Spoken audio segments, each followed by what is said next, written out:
বড় বটগাছটার ঢালে পা ঝুলিয়ে বসে আছে মামতাবুত ও শাকচুন্নি। তখন প্রায় সন্ধে হয়ে গেছে। বড় রাস্তা দিয়ে হঠাৎ একজন লোক হাতে কিছু মিষ্টি নিয়ে বড় বটগাছটার নিচ দিয়ে যাচ্ছিল। মামতাবুত এটা লক্ষ্য করে শাকচুন্নিকে বলল, দেখেছো বউ, একজন আসছে। যাই বেটাকে ভয় দেখিয়ে মিষ্টির হাড়িটা নিয়ে আসি। তোমার কি আর কোনো কাজ নেই? শুধু শুধু বেচারাকে ভয় দেখানোর কি দরকার? যাচ্ছে যাক না। তুমি থামো তো, সারাক্ষণ খালি জ্ঞান দেওয়া। আমার কাজ ভয় দেখানো, আমি শুধু ভয় দেখাবো।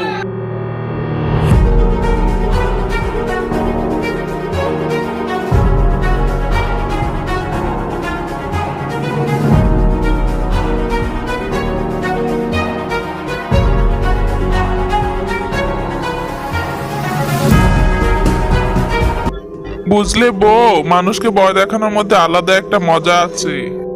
তুমি পুতিদের কর্তৃ সেরা নারী হইও কেন এমন করো না কে জানে। আমার সত্যি সত্যি নিরীহ মানুষদের ভয় দেখানোর শখ নেই। আর আমি ঠিক করেছি মানুষের রূপ ধরে মানুষের সাথে মিশে থাকবো। এই গোটা জীবন গাছের ডালে থাকতে থাকতে হাঁপিয়ে গেছি। পাগল টাগল হলে নাকি?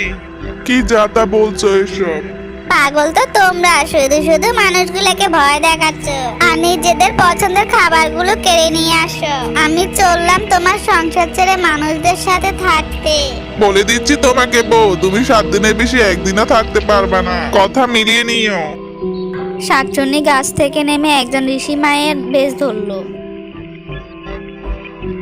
সেই রাস্তা দিয়ে হাঁটতে হাঁটতে প্রথমে একজন গরিব শাশির ঘরে গেল। গিয়ে বলতে লাগলো,